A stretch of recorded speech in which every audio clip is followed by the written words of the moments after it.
નમસ્કાર વિદ્યાર્થી મિત્રો, પથદર્શક યુટ્યુબ ચેનલની અંદર આપ સર્વનું સ્વાગત છે. મિત્રો, ગુજરાત પોલીસ કોન્સ્ટેબલની ભરતીમાં લાસ્ટ જે ભરતી હતી એમાં ગુજરાતીના પ્રશ્નો ક્યાંક ને ક્યાંક અટપટા હતા અને વિદ્યાર્થીઓ જે છે એ આ પ્રશ્નો ક્યાંથી પૂછાણા ને કઈ રીતે હવે તૈયારી કરવી ને આ મૂંઝવણ અનુભવતા હોય છે. અને ઘણા બધા વિદ્યાર્થીઓને મને વોટ્સઅપ મેસેજમાં પણ આ જ પ્રશ્ન પૂછ્યો કે સાહેબ ગુજરાતીમાં શું કરવું. તો ગુજરાતીની તૈયારી કઈ રીતે કરી શકાય એની આપણે ચર્ચા કરવાના છીએ. લાસ્ટ પેપરની અંદર જે પ્રશ્નો પૂછાયા હતા એનું એક એનાલાઇઝ કરી અને આપણે એક જે છે તમને કયા કયા ટોપિકો છે કે જે તમે ક્લિયર કરો છો તો તમને ગુજરાતીની અંદર 20 માંથી જે છે 15 થી 18 માર્ક્સ તમે કવર કરી શકો છો. તો તમામ બાબતોની ચર્ચા કરવાના છે, તો જોડાયેલા રહો વિડીયોના અંત સુધી. ચેનલને સબસ્ક્રાઇબ કરવાની બાકી હોય તો ચેનલને સબસ્ક્રાઇબ કરી દો અને સબસ્ક્રાઇબ કર્યા બાદ બાજુમાં આપેલા બેલના આઇકોનને અવશ્ય પ્રેસ કરી દેજો. જોઈએ તો સૌથી પહેલા તો જો તમે આ વિડીયો ના જોયો હોય ને તો આ વિડીયોની લિંક છે તો હું તમને આઈ બટનમાં આપી દઈશ અથવા તો ડિસ્ક્રિપ્શન બોક્સમાં આપી દઈશ કે ભાઈ પોલીસ કોન્સ્ટેબલની જે એક્ઝામ યોજાણી ને એના પછી મેં કયા પ્રશ્નો ક્યાંથી પૂછ્યા ને એના માટેનો એક વિડીયો સરકારી ચોપડીમાંથી જે છે પ્રૂફ સાથેનો વિડીયો મેં મૂકેલો હતો. ઓકે, જો તમારે જોવાનો બાકી હોય તો જોઈ લેજો. ઓકે, પ્રશ્નો કંઈક આ પ્રકારના હતા કે ભાઈ ફકરો આપેલો હતો, ખાલી જગ્યાઓ હતી અને ખાલી જગ્યાઓ તમારે પૂરવાની હતી. ઓકે, એમાં જો અતિન્દ્રિય તો આ જે છે આ ખાલી જગ્યા હતી પણ આ જોડણી આધારિત પ્રશ્ન હતો. કેવો હતો?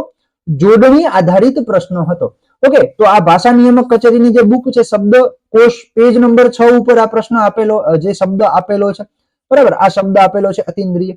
ઓકે, ચલો એ જ પ્રમાણે જો આ બધા પ્રશ્નોના મેં પ્રૂફ સાથેના જે જો અહીંયા પેજ નંબર આપેલા છે તમને, બરાબર, પ્રૂફ સાથે મેં તમને સોલ્યુશન કરાવેલું છે, એનો વિડીયો મેં તમને અહીંયા આગળ આપેલું છે. ઓકે, ચલો જો આ બધી બાબતો, આ બધા પ્રશ્નો ગઈ વખતે પૂછાયેલા છે એલઆરડી ની અંદર એના જ છે. ઓકે, કઈ રીતે પ્રશ્નો પૂછાયા હતા એ પ્રશ્ન એવો છે, જો ભાષા શબ્દકોશમાંથી જે ભાષા ગુજરાતી વિશ્વકોશ છે ને એની વેબસાઇટ ઉપરથી પણ પ્રશ્ન જે છે એની અંદર પણ જે છે અર્થો આપેલા હતા. મેં તમને જે સોલ્યુશન કરાવ્યું હતું ગુજરાતીનું એની અંદર મેં તમને પ્રૂફ રજૂ કરવા માટે તમને આ બધા સોર્સ તમને સૂચવ્યા હતા કે ભાઈ આ તમે પ્રૂફ તરીકે રજૂ કરી શકો છો. ઓકે, પાન કુવો ને દીવી દીવી ને આ બધા જે પ્રશ્નો હતા એ આપણે જોયા હતા. ઓકે, જો અહીંયા કને પુષ્પી તાગરા છે એ છંદ છે સંસ્કૃત વ્યાકરણની અંદર, બરાબર, આવો પણ પ્રશ્ન હતો. તો હવે કઈ રીતે તૈયારી કરી શકાય? તૈયારી ખાસ ધ્યાન રાખજો. ગુજરાતીની તૈયારી કરવા માટે તમારે ધોરણ 6 થી ધોરણ 12 નું પાઠ્યપુસ્તક જે છે એના શબ્દ ભંડોળ તમારે ખાસ કરવું પડશે. ઓકે, અને 2025 ની અંદર અને 2000 આવનાર 2026 માં, ઓકે, તો નવા સત્રથી અને જે લાસ્ટ જે પુસ્તકો છે એમાં ઘણા બધા શબ્દો જે છે એ એડ થયા છે, એટલે કે એની અંદર જે છે ઉમેરો થયો છે, સુધારો થયો છે ગુજરાતી પાઠ્યપુસ્તકની અંદર.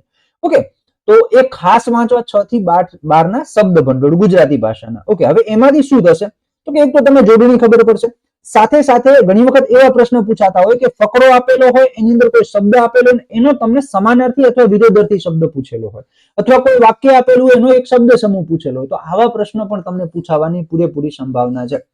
આ પરીક્ષા એલઆરડી ની જે લાસ્ટ એક્ઝામ યોજાણી ને એની પહેલા મારું જે તે પ્લેટફોર્મ સાથે હું જોડાયેલો હતો, ત્યાં હું ભણાવતો હતો, ત્યારે એલઆરડી ના સેશન ની અંદર મેં કીધેલું હતું કે તમે 6 થી 12 નું શબ્દ ભંડોળ કરજો, જોડણી કરજો. ત્યારે વિદ્યાર્થીઓને એવું લાગતું હતું કે સાહેબ ફકરા ઉપરથી જવાબ કીધેલા છે તો ફકરા ઉપરથી જવાબ આવે ને આ સાહેબ ખોટું ભણાવે છે.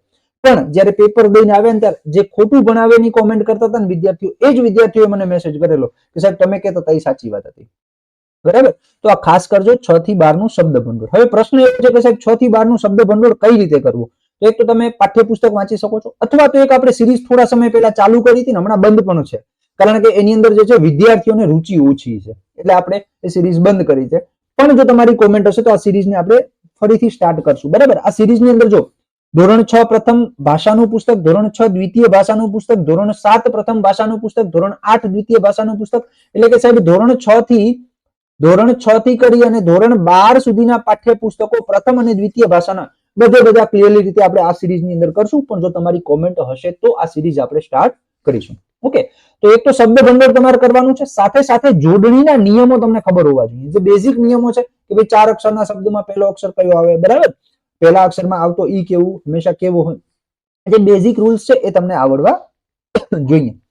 વાક્ય સુધીને લગતા નિયમો તમને, તો પહેલું તો તમારે ધોરણ 6 થી 12 નું શબ્દ ભંડોળ કરવાનું છે. જો તમારે કોમેન્ટ હશે તો આપણે આ સિરીઝ ફરી સ્ટાર્ટ કરીશું.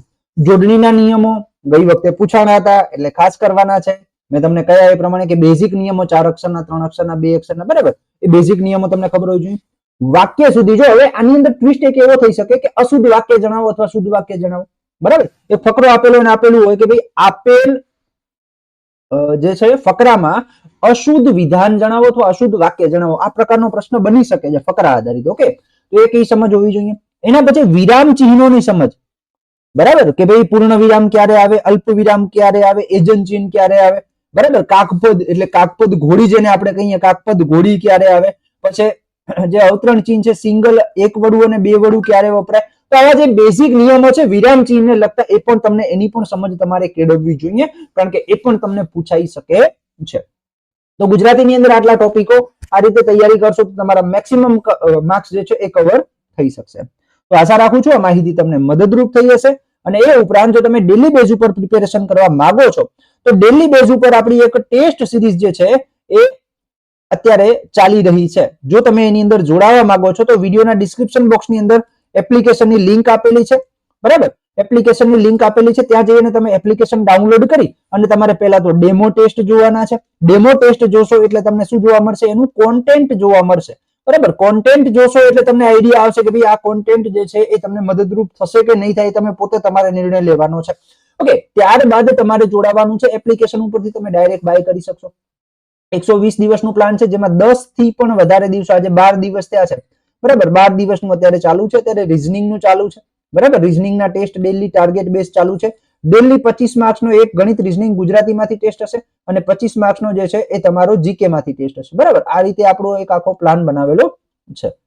ઓકે, તો જે પણ વિદ્યાર્થીઓ જોડાવા માંગતા હોય વિડીયોના ડિસ્ક્રિપ્શન બોક્સની અંદર લિંક આપેલી છે એપ્લિકેશનની, ત્યાં જઈને તમે જોઈન થઈ શકો છો. આશા રાખું છું માહિતી સારી લાગી હશે. માહિતી સારી લાગી તો તમારા મિત્રોને અવશ્ય શેર કરો અને આવી જ નવી માહિતી માટે જોડાયેલા રહો આપણી સાથે, પથદર્શક સાથે. જય હિન્દ, જય ભારત.